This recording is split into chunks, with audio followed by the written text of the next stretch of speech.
다들 안녕하세요. 프로토 91회차 토신 정보방 환급 인증합니다. 당첨금은 세후 금액인 거 알고 계시죠? 다들 아시겠지만 한 경기 취소되어 당첨금이 반토막 났지만 그래도 당첨 모두 축하드리며 오늘 경기도 분석 시작해보겠습니다. 금일 첫 번째 경기 리투아니아 대 키프로스 분석 시작해보겠습니다. 유로 진출에 실패한 전력이다. 공격을 이끌던 베테랑 체르치니가 소집 명단에서 제외됐다. 결국 영건 쿠치스가 대체할 것으로 보이는데 어매치 경험이 별로 없는 만큼 유기적인 역습을 펼치기는 어려울 것이다. 파우라우카스의 고립이 예상된다. 수비 라인을 형성하는 레키아타스와 우트쿠스와 시르비스가 모두 이번 소집 명단에 포함됐다. 대량 실점은 면할 수 있을 것이다. 이들 역시 유로 본선 진출에 실패한 약체 전력이다. 리투아니아와 다르게 카스타노스와 피타스와 로이주 등 주요 공격 자원들이 프로 레벨에서 뛰고 있다. 충분히 체급 차이를 보여줄 수 있는 상황이다. 수비 라인 역시 키프리아누와 고기치와 파나이토우가 지난 6월에 이어 그래도 가동될 예정이다. 체급 차이로 찍어 누를 것으로 보인다. 두 팀 모두 수비 밸런스를 중시한다. 지루한 경기가 펼쳐질 가능성이 높은 상황이다. 다만 1, 2선 자원의 체급 차이가 확실한 키프로스가 분명 찬스를 생성할 수 있을 듯하다. 결국 키프로스의 무난한 승리가 예상된다. 금일 두 번째 경기 웨일스 대 터키 분석 시작해보겠습니다. 유로 예선에서 탈락하며 본전 진출에 실패한 전력이다. 레전드 출신 벨람이 감독을 선임한 상황이다. 존스나 무어의 침투와 제공권을 노리는 속공으로 대응할 것으로 보인다. 다만 이들의 핵심 공격 자원 제임스가 부상으로 낙마한 상황이다. 속공의 위력이 떨어질 수밖에 없는 상황이다. 103는 로버츠와 로도나 데이비스이 구성할 것으로 보인다. 나름 준수한 이름값을 자랑하지만 103 시스템에서 호흡을 맞춰본 전적이 없는 상황이다. 무실점을 기대하기는 어려운 상황이다. 유로 본선에서 8강이라는 고무적인 성적을 냈다.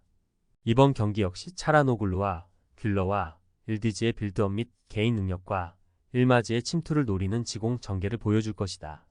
확실한 화력 차이를 보여줄 수 있는 구조다. 수비 라인을 구축하는 쇠은주와 카박이 모두 이탈했다. 그럼에도 이미 유로에서 좋은 활약을 보여준 바가 있는 데미라와 바르닥치가 준수한 호흡을 보여줄 것이다. 튀르키의 일방적인 경기가 기대된다. 이들의 공수 밸런스는 아직 체계가 갖춰지지 않은 웨일스에 비해 확실히 우위를 가져간다. 1-2선 자원의 위력적인 시너지 효과로 무난한 득점 양상의 승리를 얻어낼 것으로 보인다. 금일 세 번째 경기 코소보 대 루마니아 분석 시작해보겠습니다. 유로 본선 진출에 실패한 약체 전력이다. 제그로바와 무리키와 라시차의 3톱은 나름 준수하다. 베리샤와 렉샤비카이의 전진 패스를 통해 나쁘지 않은 공격 전개가 예상된다. 수비 라인을 구성하는 라흐마니와 알리티의 호흡이 나쁘지 않은 것은 사실이다. 최전방 화력이 약한 루마니아를 상대로 나쁘지 않은 수비 조직력을 자랑할 것으로 보인다. 유로 본선에서 16강이라는 나쁘지 않은 성적을 기록했다. 루체스쿠 감독이 다시금 대표팀에 복귀했다. 만화 미하일라의 솔로 플레이 능력은 나름 준수하다. 하기의 전진 패스 능력도 나쁘지 않다. 다만 최전방 드라구스의 영향력은 다소 떨어진다. 대량 득점은 어려워 보인다. 부르카와 드라구신의 수비 라인은 이미 유로에서 훌륭한 호흡을 입증했다. 코소보를 상대로도 충분히 자신들의 저력을 증명할 것이다. 수비 밸런스를 중시하는 두 팀이다. 코소보가 나름 경기를 주도할 수는 있겠지만 이들은 루마니아의 촘촘한 수비 조직력을 감당할 재량이 없어 보인다. 루마니아 역시 최전방의 아쉬운 결정력으로 인해 결국 지루한 승부가 예상된다. 금일 네 번째 경기 슬로베니아 대 오스트리아 분석 시작해보겠습니다. 유로 본선에서 16강이라는 고무적인 성적을 기록했다. 스포라르와 세슈코의 침투를 노리는 단순한 역습을 전개할 것이다. 다만 날카로운 패스를 공급해줄 수 있는 자원이 세림뿐인 만큼 날카로운 공격 전개는 기대되지 않는다. 수비 라인은 꽤 견고하다. 드루크시치와 비올는 이미 유로에서 훌륭한 수비 조직력을 보여줬었다. 대량 실점은 면할 수 있을 것이다. 유로 본선에서 16강이라는 나쁘지 않은 성적을 기록했다. 바움가르트너의 공격 조율 능력은 이미 유럽 무대에서 입증받았다. 다만 이들 역시 최전방 아르나우토비치의 노세와 슈미드와 자비처의 개인 능력이 아쉬운 만큼 대량 득점이 쉽지는 않을 전망이다. 대표팀에서 삼성과 센터백을 가리지 않고 담당하는 알라바의 부상으로 라인하르트와 단소가 호흡을 맞추고 있다. 그럼에도 라이머와 세이발드의 수비 가담으로 훌륭한 수비 밸런스가 형성 중이다. 오스트리아의 일방적인 경기가 예상된다. 슬로베니아의 역습은 후방 밸런스가 나쁘지 않은 오스트리아를 감당하기 어려울 것이다. 오스트리아가 결국 1, 2선 자원의 개인 기량을 통해 꾸역승에 성공할 수 있을 것이다.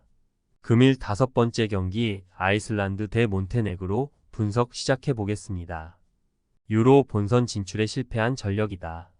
하랄드손과 포르테인손을 중심으로 속공을 전개할 것이다. 베테랑 시구르드손, 구드문든손의 존재 덕분에 나름 찬스 생성이 가능해 보인다. 이그나손과 그레타르손의 수비 조합은 이미 탄탄함이 입증됐다. 실제로 이들은 잉글랜드와 평가전에서 무실점을 얻어낸 전적이 있다. 마찬가지로 유로 본선 진출에는 실패한 전력이다. 양코비치와 베소비치의 드리블 돌파 혹은 크로스를 통해 최전방 베테랑 요베티치 혹은 무고사의 제공권을 노리는 방식이다.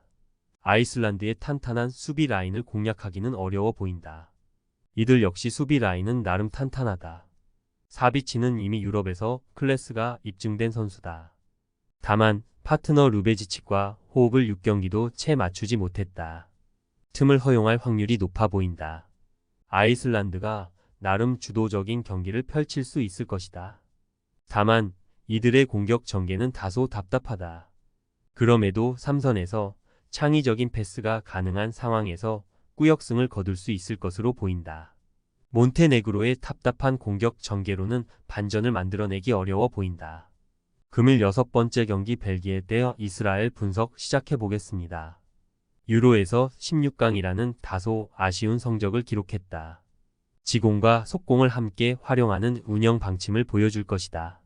다만 주포 루카루가 팀 적응 이슈로 소집 명단에서 제외됐다. 결국 대 브라이너와 도쿠와 오펜다를 중심으로 공격이 전개될 것이다. 다만 이들 역시 상당히 위협적인 패스, 돌파, 침투를 모두 갖춘 자원들인 만큼 나쁘지 않은 결과물이 예상된다. 유로 때 수비 라인을 책임졌던 베테랑 베르통원이 대표팀 은퇴를 선언했다. 파스의 파트너로는 테아테가 출격할 것이다. 다만 이들은 호흡을 맞춰본 전적이 다소 적다. 그럼에도 3선에서 오나나의 수비 가담과 함께 이스라엘의 역습에 방어할 것이다. 유로 본선 진출에 실패한 전력이다. 상대가 강호인 만큼 솔로모나 바리보와 아바다를 중심으로 속공 전개를 펼칠 것으로 보인다. 다만 3선의 페레츠와 사프리 같은 자원들이 벨기에의 배후 공간을 향해 양질의 패스를 공급할 수 있을지 의문이다. 결국 엉성한 역습이 예상된다. 수비 라인은 대대적인 세대 교체가 진행 중이다.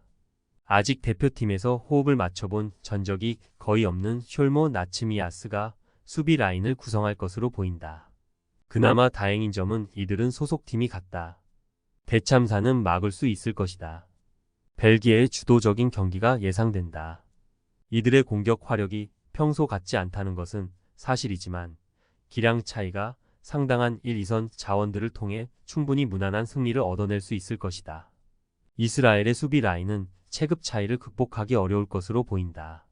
토신 최종 조합은 영상 아래 고정 댓글로 말 걸어주시면 토신 정보방에서 무료로 공유해드립니다. 제발 손해보면서 토토하지 말고 다같이 웃으면서 즐겁게 베팅합시다.